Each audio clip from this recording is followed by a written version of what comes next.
Hello and welcome everyone, this is Sage Blue here, doing another car setup video just as for tips and hints for you guys, and hopefully it'll prove to be a useful guide. It's for the Snetterton 200 circuit. In this case it's for the GT3 Ginetta car, the G55 GT3, and just going to go quickly through the ideas of some of the changes I made to the car setup and why I made some of those changes, and for the various corners and so on. So I'll go through them one by one for you. Now first up here you can see the tyre compounds. Just by default I left it to be automatically selected by project cars according to what the weather is like. I'm not too fussed in the practice session. The tyre pressures. Now I've lowered the front and rear tyre pressures compared to the default car setup. So the reason I've done this is it does improve handling and the balance of the car over bumpy surfaces. This works along with other car setup changes as well, so we'll go through some of those other changes. This change alone won't make the car handle greatly over the circuit, so there's some other things such as downforce which needs to be taken into consideration to improve car balance on this circuit. It is quite tricky. So the idea with tyre pressures, lowering them lets you increase the amount of contact between the tyres and the surface of the circuit. So the more contact that you have, you should get better handling through the bumpy surfaces. However, if you lower the tyre pressures too much, you can overheat the tyres while racing, so keep that in mind as well. And when you overheat the tyres do degrade more quickly. The brake pressures I left more or less the same as the default setup. Brake balance I moved it more to the front. I found the default settings for the Ginetta G55 GT3 to be very happy to lock up the rears, so I moved the brake balance more to the front to take some of the pressure at least off the rear wheels, well, the rear brakes. And the brake ducts I left as is. Front downforce, now I played around a few times with this.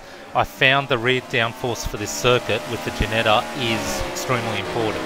If you don't have enough rear downforce relative to the front downforce setting, the car will be very happy to spin around. So increasing the rear downforce will help you a lot coming out of corners and give you more confidence coming out of corners. Now you're probably thinking there's quite long straights, such as the Senna straight or the Bentley straight. Now yes, they are long straights and you probably would like to have less downforce. However, if you come out of the corners much better than otherwise with lower downforce settings, so if you put more downforce on the rear, you'll probably come out of the corners much better and you'll get a better run onto the straight, and the straight's not really that long enough to allow someone with less downforce to really catch up or make a serious advantage on the straight for you. The other thing is, if you have more rear downforce settings, you'll have more confidence again with the car and you can attack the corners a lot more. So it just works either way, to each their own. However, having balance during a race gives you more confidence to drive around and you don't have to worry about the car snapping around too much wanting to spin on you. Steering ratio I left as is. I had no issues. On a circuit like Azure circuit, or Monaco you may know it as, the steering ratio I put that up to quite fast because I really needed that for the chicanes, especially to be able to turn left and right in quick succession. You can look back at one of my videos with the Formula C race that's around the Azure circuit, and that's an example of where steering ratio benefits from setting it up to the fast setting. It's when you really want to change directions really quickly, and I don't find that of any notable importance here on Snetterton 200, so I left it as is. Actually, in fact, even making the steering ratio a bit slower may even help you, because sometimes I still find with my current setup, the car does turn in a bit too quickly for my liking, so even making it a bit slower than the default steering ratio may be a benefit. The camber I've reduced on the front and rear. Now the rear I've made a little less than the fronts. The reason being I want the turn-in to be the car to turn in more quickly, and the cornering I want a bit more assistance. Keep in mind that this does make it a bit trickier to accelerate and brake if you do reduce the camber. So it's something you just have to compromise with to your liking. However, having less camber does improve cornering, and I believe that is quite useful on the Snetterton 200 circuit, especially on a corner like Nelson Corner, which is just after Brundle, and you're turning left through Brundle Corner at the end of Bentley Straight, then going on to Nelson, and you're going from left to right, and you do need that quick turn in at that particular point in time. The toe-ins, so far I've reduced the rear toe-in at the moment. Reason I've done that is basically to just get better responsiveness from the rear of the car, especially in the practice sessions where the tyres are really cold. So reducing the rear toe-in angle, that helps just balancing the car out of corners. Still have to feather the throttle a lot, and it makes the car a bit more drivable. That's the experience with the Ginetta. It may not be so much for different cars, however with the Ginetta G55 it certainly does help. And keep in mind with this car setup I've made it completely around a gamepad. So with the steering wheel, brakes and accelerator, you should have a better time driving the car as well. So you'll get better feedback through the force feedback through your steering wheel, for example, and you'll be able to just fine-tune your steering that extra bit more than you would be able to with the gamepad. Ride heights, I've definitely reduced the front and rear ride heights. Reason being, it just helps with the overall stability of the car, and I don't want the car to bottom out, so I do leave a bit of space from the lower settings. I don't want the car to drag along the ground. I do sacrifice acceleration by lowering the ride height, but I don't mind that because I do want the cornering speeds. The corners are of utmost importance at Snetterton 200. So at the moment it may not be my final preference for the settings for the ride height. Hopefully this is a good guide for you. The spring rates. Now, still experimenting a little bit. I didn't go, if for example I go one notch softer, that maxes out on the soft setting for the spring rates. I'll just put that back around the middle. Now the reason I don't have it at completely soft, which was quite tempting, and I've tested it, is naturally the car just won't be responsive to your steering. So if for example the car starts to spin a little bit, you want to correct the car so to prevent it from spinning so you can keep going through the corner. The car takes too long to respond to the corrections that you make in your steering. So I've left it around mid settings for the spring rates, not completely soft, and so the car does respond more to my feedback from the steering wheel. So hopefully that helps when you're trying to balance what you want from grip levels and how responsive you want the car to be. And that's the same with the front and rear spring rates. The front and rear sway bars I've left as is at the moment, so I won't go into much detail about that simply because I haven't made changes. So let's just move on from there. Okay, so slow and fast bumps. Now I've stiffened the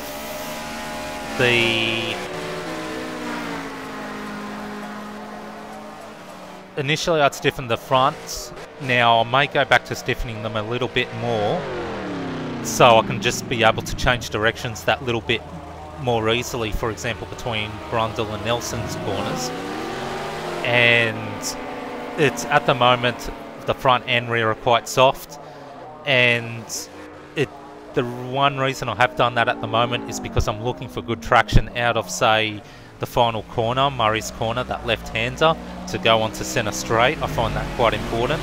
Also, going onto Bentley straight after the left-hander Chapman corner, it also helps through there as well. So it's speaking of Chapman corner, it's Chapman corner. It's a bit smoother than a lot of the other corners through the circuit, especially much smoother than Coram corner, the long right-hander that leads onto the final corner. And Chapman, you'll find that the car is quite easy to spin, the Ginetta G55 GT3, and one way to counteract that again is going back to the downforce settings that I discussed earlier. Adding a lot of rear downforce helps, and while you're at it, you may as well have pretty much maximum downforce as well to maximize grip. The important thing is to try and prevent spinning the car around a lot. Not necessarily maximum rear downforce, at least, you know, 1 or 2 notches away from it. It just depends on your liking, especially if you're using a steering wheel. It does, the steering wheel will help a lot to how to balance the car. With the gamepad it's more tricky. As I said, I'm using the gamepad, so I've adjusted the settings for it, so I've actually maxed out the rear downforce settings just to make sure the car doesn't spin so easily. It surprisingly is really easy to spin the car out of Chapman corner.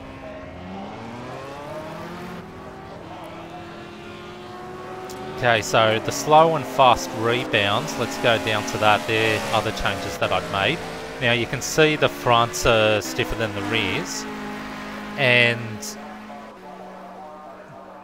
if you say stiffen the rear a little bit, it does improve stability and the acceleration out of the faster corners, such as, well, it certainly help with the Brundle corner, that's left-hander at the end of Bentley Straight, and Coram corner, the long right-hander as well. It does help balance the car, especially when you go in, well, you're leading yourself into the final corner, that left-hander Murray's corner. So when you're finishing with Coram and going into Murray's, you want to finish Coram exiting on the right side of the road as much as you can while maintaining the car stability. So I tend to minimise steering when finishing Coram, and just before heading into Murray's, I try and keep the steering as straight as possible while lining the car up on the right hand side before turning left into Murray's.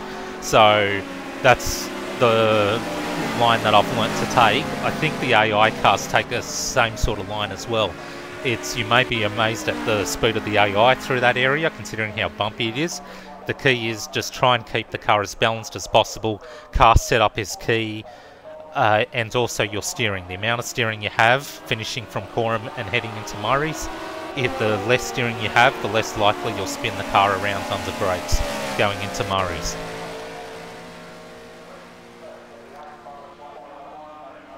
Now, I haven't made any changes to these settings, and I've gone with the gear ratios. I've simply gone for maximum acceleration. I haven't been able to change the gear ratio settings, otherwise you'll be slipping